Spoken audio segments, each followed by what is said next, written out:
தீபம் அகர்பத்தி ஒரு தெய்வீக அனுபவம். பார்வதிபதையே ஹர மகாதேவா. அன்பார்ந்த பக்தி ஒளிநேயர்களுக்கு சுவாமிநாத அனந்த கோடி நமஸ்கார். பச்சை மயில் வாகனே சிவபால சுப்பிரமணியனேவா, இச்சையெல்லாம் உந்தன் மேலே வைத்தோம், எல்லளவும் பயமில்லையே. முருகனுக்கு அரோகரா. இந்த முருகப்பெருமானுடைய அனுகிரகம் எல்லாருக்கும் வேணும் சார். கிருபானந்த வாரியார் குருநாதர் அவருடைய சொற்பொழிவுல நீங்க எல்லாம் போய் கேட்டேன்னா முருகன் நம்ம பக்கத்துல உட்கார்ந்து இருக்கிற மாதிரியே இருக்கும். ஞாபகம் இருக்கா அவங்களுக்கு எல்லாம்? நீங்க கேளுங்களேன். அவர் காலத்துல நம்ம எல்லாம் பிறந்து அவருடைய அந்த இனிமையான அந்த சொற்பொழிவை கேட்டவன்னா முருகப்பெருமானுடைய அனுகிரகத்தோட பிறந்தவன் அர்த்தம். ஏன் அந்த குருநாதரை நம்ம பேசுறோம் அப்படின்னா, முருகனே அவருக்கு அனுகிரகம் பண்ணவர். அவருக்கு ஒன்றும் தெரியாது, ராக சங்கீதம் பாலம் எதுவுமே தெரியாது. எல்லாம் முருகன், எல்லாம் முருகன், சதா சர்வ காலமும் முருகன். அந்த முருகன் மடியில உட்கார்ந்துட்டு இருக்க. அவர் எங்கெங்கெல்லாம் சொற்பொழிவு சொல்றாரோ அவர் பக்கத்துல போய் குழந்தையா போய் உட்கார்ந்துட்டு இருப்பார். அப்படி ஒரு முருகர் அனுகிரகம். சுவாமி, அந்த முருகர் அனுகிரகம் எனக்கு வேணும். நான் எப்படி இருக்கணும்? என்ன பண்ணா என் முருகன் என்னுடன் இருப்பான்? இந்த முருகப்பெருமான பாடுறதுன்னா நிறைய பாட்டுக்கள்லாம் வரும். அப்படிப்பட்ட இந்த முருகப்பெருமானுடைய பராக்கிரமான விஷயத்தை இப்ப பேச போறோம். என்ன பண்ணா நம்ம வியாபார அபிவிருத்தி ஆகும்? இந்த முருகப்பெருமான் போனோம்னா அனைத்து விதமான காரியங்களும் சக்சஸ். நீ இது அதெல்லாம் கிடையாது சார். கல்யாணம், பாக்கியம், ஃபாரின் வேலை, கீழ வியாபாரம், திருஷ்டி, தோஷம், பில்லி, சூனியம் எல்லாத்தையும் நொடிப்பொழுல நிகழ்த்தி பண்ணக்கூடியவன். ஆனா அவருடைய அனுகிரகத்தை நம்ம வேகமா வாங்கணும். என்ன பண்ணலாம்? ரொம்ப சிம்பிள். அமாவாசை கழித்த 6ஆம் நாள் சஷ்டி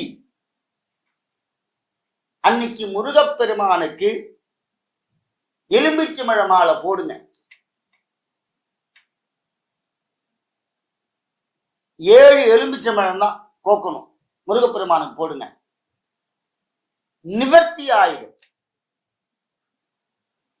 போட்டு பாருங்களேன்.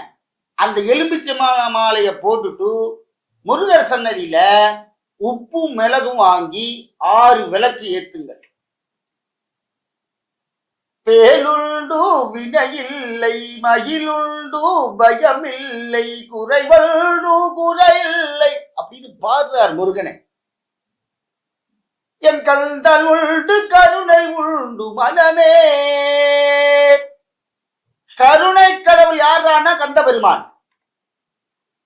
சார், எனக்கு அடிக்கடி ஆக்சிடென்ட் ஆகுது, என் மனசு நிம்மதியே இல்லை, எங்க வீட்டுல எப்ப பாரு ஹாஸ்பிட்டல் செலவு.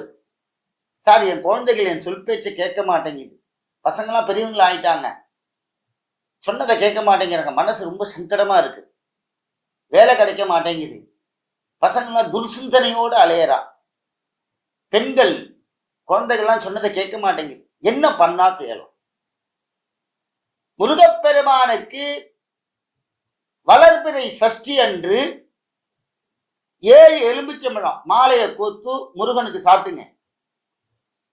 1 கிலோ உப்பு, அதுல மிளகு வாங்கி முருகப்பெருமானுடைய சன்னதியில உப்பு மிளகு செய்யுங்க. 6 விளக்கு ஏற்றி வச்சுட்டு வாங்க. நெய் விளக்கு தான் போடணும்.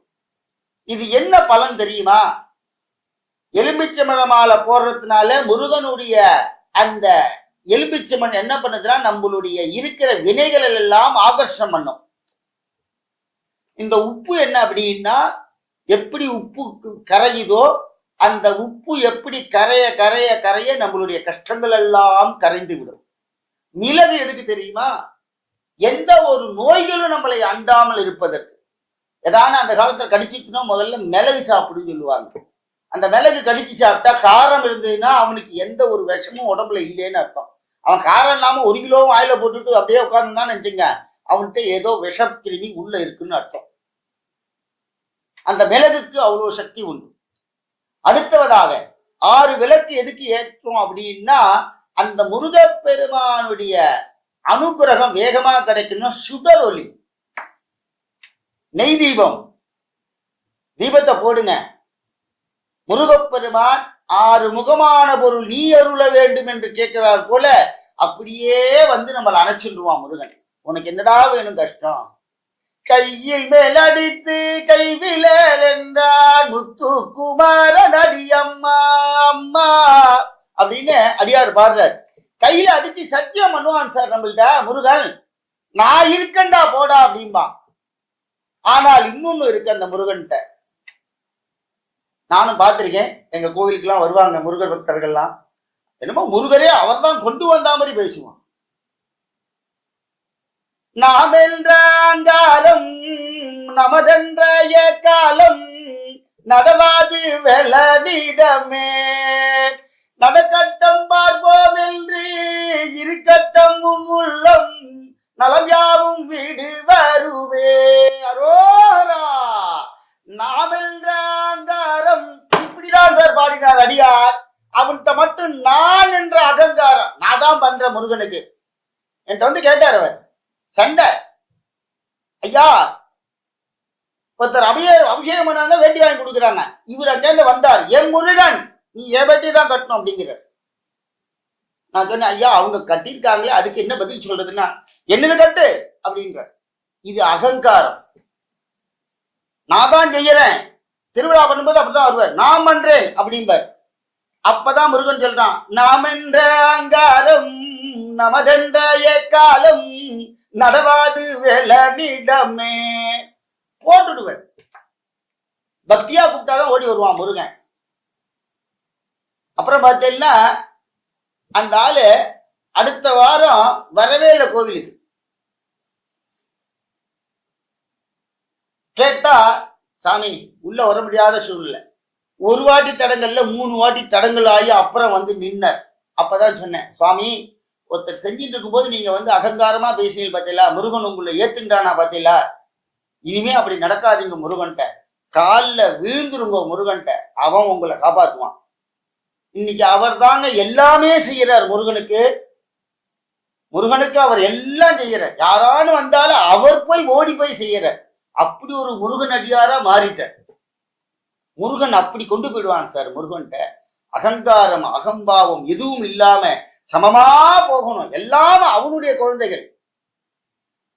அப்படிப்பட்ட முருகப்பெருமானிடம் இந்த எலுமிச்சை மாலை போடுங்கோ. வளர்பிறை சஷ்டி அன்று வழக்கேத்தி 6 விளக்கேத்தி உப்பு மிளகு கோவில்ல முருகர் சன்னதியில வைங்க. எப்படி இருக்கீங்க பாருங்க, பல பல பல பலன்னு மேல ஏறுவேல். எப்படி பச்சைமாயில் வாடனே முருகா அப்படின்னு பாடுறாருயா. எவ்வளவு வேகமா அந்த முருகன் பாட்டெல்லாம் கேட்டேன்னா அப்படியே நம்ம மனசு அப்படியே பதத்து ஓடு ஓடு ஓடும், எங்க போறதுனே தெரியல. அப்படி ஒரு முருகப்பெருமானுடைய அனுகிரகம். அடுத்தது இந்த முருகப்பெருமானுடைய மாங்கல்ய தடை நிறைய இருக்கு சார். இந்த செவ்வாய் போய் உள்ள போய் அப்படி கலக்கரம். செவ்வாயும் முருகனும் ஒன்று. மாங்கல்ய தோஷம் ஆம்பளையா இருக்கட்டும் பொம்மநாட்டியா இருக்கட்டும் குழந்தைகளுக்கு இந்த செவ்வாய் 2, 4, 8, 12 ஜோதிடத்துல இந்த ஜாதகத்துல இந்த இடத்துல உட்கார்ந்தான்னா கல்யாணம் அவ்வளவு வேகமா பண்ணி தர மாட்டான். செவ்வாய் தோஷக்காரர்கள். சார் இந்த செவ்வாய் தோஷம்னா என்ன அப்படின்னா, இந்த செவ்வாய் கிரகத்துக்கு அதிகமான ஒரு கோபதாபம் உண்டு. அவருக்கு பிடிக்காத இடத்துல வந்து உட்கார்ந்தாருன்னா தோஷக்காரனா மாறுவார். இரண்டாவது, அந்த செவ்வாய் வந்து ரொம்ப அதிகமான கோபக்காரன். ஆனா செவ்வாய் யார்கிட்ட அந்த பக்தி பெருகித்து தெரியுமா? செவ்வாய் கிரகம் பிள்ளையாருக்கு ரொம்ப கட்டுப்பட்டவர் தெரியுமா உங்களுக்கு? ஏன்னா பரத்வாஜ முனிவர் சேர்ந்த இந்த செவ்வாய் வளர்ந்து வந்தப்ப உமாதேவி மூலியமா அவர் குழந்தையா வந்தார். வந்து நவகிரகத்துக்கு அவருக்கு ஒன்றும் 9 கோள்ல ஒன்றும் இடம் கிடையாது.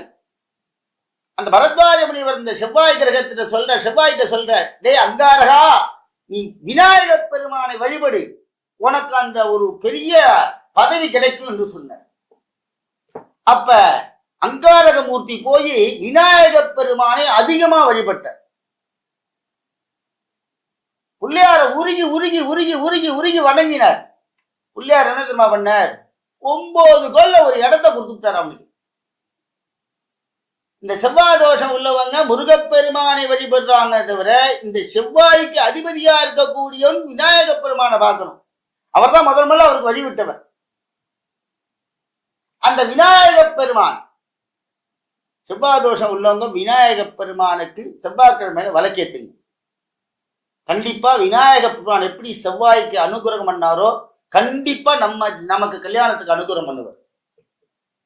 அடுத்ததாக இந்த செவ்வாய் மாங்கல்யத்தை தோஷம் உண்டு பண்ணிக்கிறான். ஜோசியர்லாம் போனீங்கன்னா முருகருக்கு கல்யாணம் பண்ண நம்பாங்க, வாழை மரத்துக்கு தாலி கட்டி கல்யாணம் பண்ண நம்பாங்க, நிறைய விஷயங்கள் ஒவ்வொருத்தரும் ஒன்று சொல்லுவாங்க. அதெல்லாம் ஒரு பக்கம் இருந்தாலும் நீங்க என்ன பண்ணணும் அப்படின்னா, இந்த செவ்வாய்க்கு இந்த செவ்வாய் தோஷம் உள்ளவர்கள் முருகப்பெருமானுக்கு நல்ல முகூர்த்த நாளா இருக்கும் பொழுது மாங்கல்ய சரடு இருக்கு பார்த்தீங்களா, ஒரு தேங்காய் பழம் வெத்தலை பாக்கு எடுத்துன்னு போங்க. நிறைய பழங்கள்லாம் வாங்கிட்டு போய் சுவாமிக்கு புடவை வஸ்திரம் கட்டி இந்த மாங்கல்ய சரடை வச்சு பூஜை பண்ணி அங்க வரவாளுக்கு நிறைய கொடுங்கும். எல்லாருக்கும் அந்த மாங்கல்ய சரடு கொடுத்தேன்னா இது சிம்பிளா சொல்லக்கூடிய பரிகாரம். கல்யாணோத்சவம் பண்ணா 40,000 ரூபா ஆகும், 50,000 ரூபா ஆகும்பாங்க. பழங்கள்லாம் வாங்கிட்டு நல்ல நைவேத்தியம் பண்ண சொல்லி முருகப்பெருமானுக்கு அந்த மாங்கல்ய சரடுகளை அங்க முருகப்பெருமான் சன்னதியில வச்சு தோஷ நிவர்த்தின்னு பேரு. மாங்கல்யத்தை பார்த்துட்டார் முருகப்பெருமான் அப்படின்னா அவனுக்கு கல்யாணம் ஆயிடும். அதே மாதிரி பண்ணுங்க, செவ்வாய் தோஷம் நிவர்த்தி ஆகும். அபிஷேகம் பண்ணி விட முகூர்த்த நாளா இருக்கும். அந்த குழந்தைக்கு ஜென்ம நட்சத்திரமா இருக்கக்கூடாது. அப்படி பண்றவங்க என்னை கேளுங்க, நான் உங்களுக்கு சொல்லித்தரேன். அப்படி பண்ணேன்னா ஆனந்தமா நம்ம பாத்துல கல்யாணம் ஆயிடும். எவ்வளவு பெரிய செவ்வாய் தோஷமா இருந்தாலும் சரிதான், கல்யாணம் ஆயிடும். உடனே முருகப்பெருமான் கல்யாணம் பண்ணி கொடுத்துருவார். அப்படிப்பட்ட இந்த செவ்வாய்க்கிழமையில முருகப்பெருமானின் அனுகிரகத்துடன் எல்லோரும் நிறைய செல்வங்கள் பெற்று முருகப்பெருமானுடைய அனுகிரகத்தில் பாத்திரமா இருக்கிறது. வேல் முருகனுக்கு அரோ